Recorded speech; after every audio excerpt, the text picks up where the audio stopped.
If you know anything about me, you'll know I have a fascination with a man named Henry Wallace. Born in November of 1888, passing away in October of 1965, he served as the U.S. Secretary of Agriculture from 1933 to 1940, the Vice President of the United States of America from 1941 to 1945, and finally the U.S. Secretary of Commerce from 1945 to 1946. During the 1948 election, he ran on the Progressive ticket with the running mate Glenn H. Taylor of Idaho.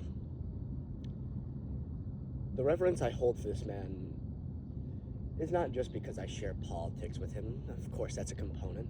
It'd be foolish to say that it's not. But it's because he represents what I think America stands for. Change. Or at minimum the call for it, even in times in which it seems impossible or improbable. I don't consider myself a very spiritual man, but I've brought with me a copy of the Coda from John Culver and John Hyde's American Dreamer, an audiobook which I've been reading aloud to you all. Now, before I proceed with that, I'd just like to say I hope he's here in spirit. Maybe he'll finally hear these words which were printed in newspapers, but never read to him in life, never said to him in life. Death was always much kinder to him. Well, I suppose I'm just going to continue that confirmation bias. So without further ado, a reading.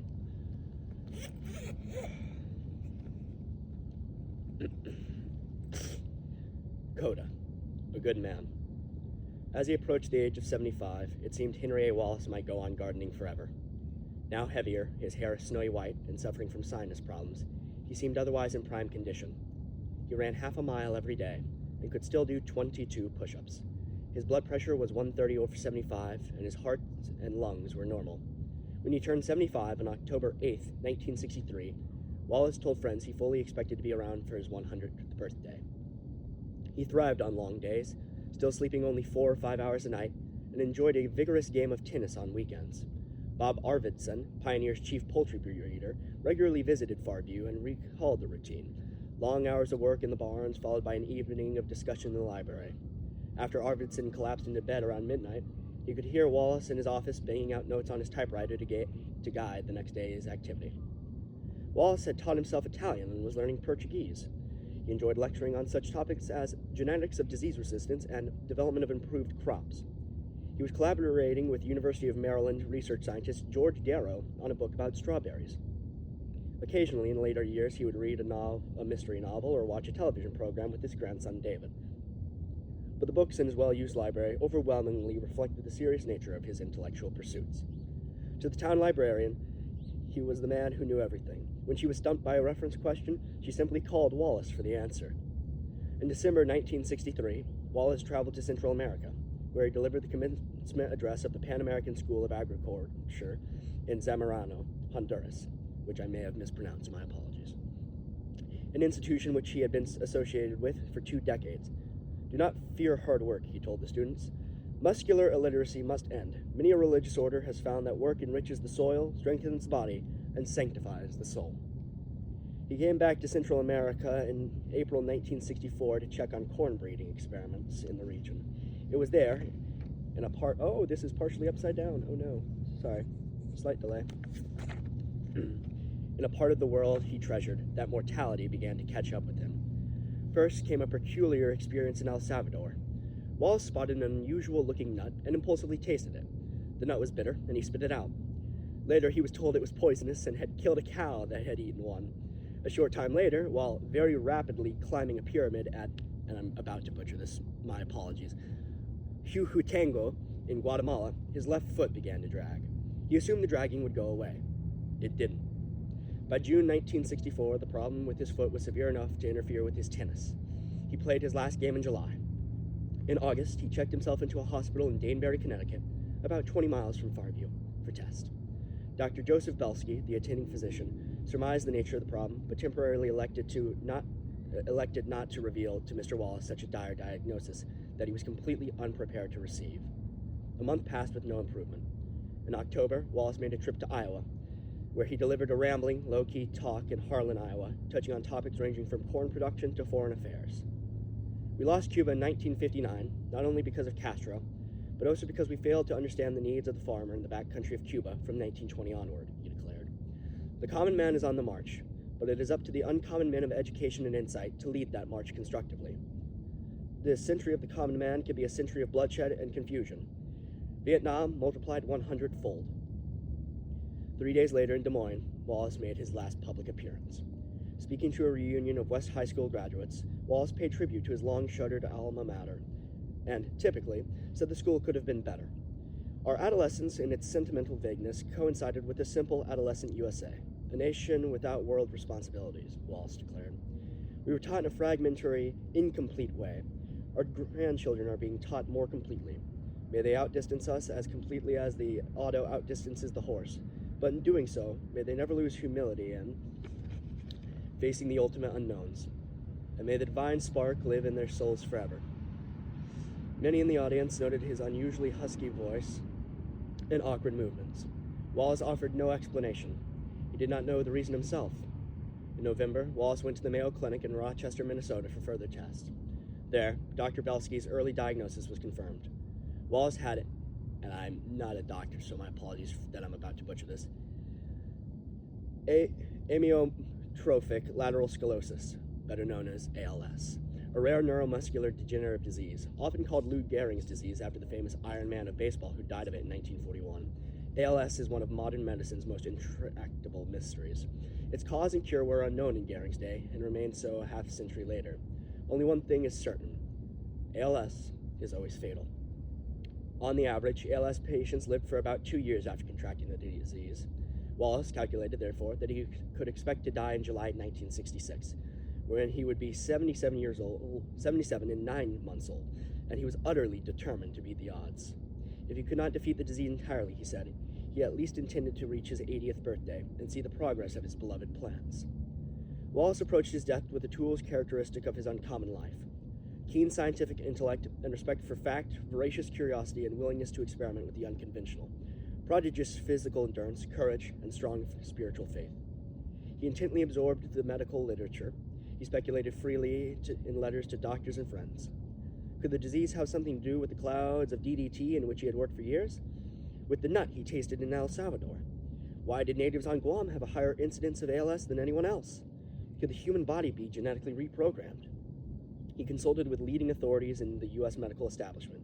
He sought help from those on the unorthodox fringes of European research. He kept copious notes on the progress of the disease, measuring his strength by his ability to do push-ups or the amount of time it took to climb the steps to his doctor's office, and the effect of various treatments on his body. Excuse me, it's a bit cold out. It's about 20 degrees, so I'm struggling to flip these pages. My hands are a little cold. Various treatments on his body. He tried everything. He received the standard physical therapy recommended by leading doctors, and he learned the auto-hypnosis technique suggested by a doctor of last resort. He took lyophilized cells, procaine mixed with caffeine, something called bogomolette serum, shark liver extract, methyl testosterone, high doses of vitamin B and C taken intramuscularly, calcium gluconate taken intravenously, and a protein-dissolving enzyme called wobe mugos, taken either as a candy or as a suppository. The wobe medicine, which Wallace believed for a time to be helpful, was applied superstitiously by Dr. Max Wolff, an 80-year-old New York physician, because it had not been approved by the Food and Drug Administration. I look on myself as an ALS guinea pig, willing to try out almost anything, Wallace wrote. In March 1965, Wallace flew to Europe, and using his sister Mary's home in Vevey, Switzerland, as a base, began consulting specialists in nerves disease and cell therapy. While there, he underwent a sinus operation and a tonsillectomy, which doctors thought might stop his chronic low-grade infections. Later in the United States, he voluntarily underwent biopsies in the hope doctors could learn more about ALS from the body of a living patient. Wallace, one of his doctors, wrote, is ruled by a great will to live, and it is astonishing how he can take pain. But despite all, Wallace was losing the fight. Inch by inch, muscle by muscle, his body was ceasing to function. First his left foot, then his left arm became unusable. He continued to write letters, typing with his right hand. His lower back muscles shut down. He could move laboriously with the aid of a foot brace and a walker, but he was terrified of falling. At times he could not pull himself off the toilet. You try to be independent, but you just cannot. Coughing was difficult, swallowing even more so. The labor of eating was equal to running half a mile, he said. By mid-1965, he had lost 35 pounds. Truly, ALS is a unique experience, he wrote. There is no pain. Apparently your eyes and your brain are not affected. Therefore, you can calmly watch the rest of your body slowly disintegrate. ALS gives you a ringside seat at your own dissolution. He described it as a little like a disemboweled spirit in purgatory. He never stopped trying. He never lost interest in life, in his strawberries and chickens, and the latest corn research news from Iowa. When he could no longer work in the fields, he drove his car down to the end of the rows and watched others work. I had a lot of psychic input, but no physical input, he wrote. Even public policy occupied him. Wallace began a remarkable exchange of letters with President Lyndon Johnson concerning his idea for stemming the ongoing flight of farmers from the land, a plight that had concerned the Wallaces for 3 generations. Wallace suggested an innovative program to decentralize industry, perhaps using the War on Poverty program as a mechanism, so farm families could find enough part-time work in nearby towns to sustain themselves on the land. Johnson expressed interest, and Wallace was heartened. He was greatly alarmed, however, by Johnson's Vietnam policies, which were bringing Wallace's Cold War nightmares to life. Unable to speak, he scrawled on a tablet to a visiting friend, "The policy of Truman and Burns will yet make this country bleed from every pore." By the fall of 1965, Wallace could see the end approaching. "No matter how joyous my spirits, I cannot help realizing month by month the gradual retreat of muscle control," he wrote. He updated his will, made sure his taxes were in order, and in late September entered the National Institutes of Health in Bethesda, Maryland for experimental treatment and research.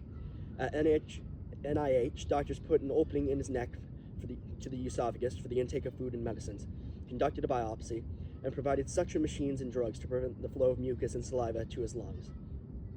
At NIH, Wallace began a moving diary, actually a collection of undated notes, entitled Reflections of an ALSer. He recalled his sorrow at not being able to work in the soil during the last season of his life. It was a terrible disappointment not to get into the strawberry and gladiolus fields to see what my children were doing. It seemed like I had become physically bankrupt. Nevertheless, I arranged for strawberry and gladiolus hybridization as usual. I just have to see what my plant children will look like in 1966 and 1967. He would go on fighting as long as he could take breath, he wrote. If you cannot contribute as much as you take, what good are you? He was overwhelmed by the kindness shown to him by the NIH staff, and by books and flowers from friends and well-wishers. First Lady, Lady Bird Johnson, sent a most impressive bouquet and a beautiful longhand note. On October 28th, Wallace was returned to Farview by ambulance. There, his family had transformed the dining room into a comfortable downstairs bedroom, equipped with a hospital bed and a newly installed spacious bathroom. He rested comfortably for several days, attended by nurses around the clock, sometimes adding a few words to his reflections. Here as I write, I look to the east through my New York farm window and see the ridge, which is Ridgefield, Connecticut. Everyone has been so utterly good and kind to me, both here and at NIH. After listening to the radio and reading the newspaper and looking at the TV, the mind becomes oppressed by the viciousness of man. But there is another aspect of man, kindliness to those in great need. This ALSer has had a rich experience with the goodness of man as exhibited towards those who are unfortunate. Shortly after writing those words, the disease silently spreading through his body reached the last vital muscles, those bringing air to his lungs. On the morning of Thursday, November 8, 1965, I'm about to lose the page. Sorry. On the morning of Thursday, November 18th, 1965, breathing became so difficult that his family returned him to Danbury Hospital. There, at 11:15 a.m., with Ilo and his sister Mary by his side, Henry Aggard Wallace ended his long and eventful journey on life.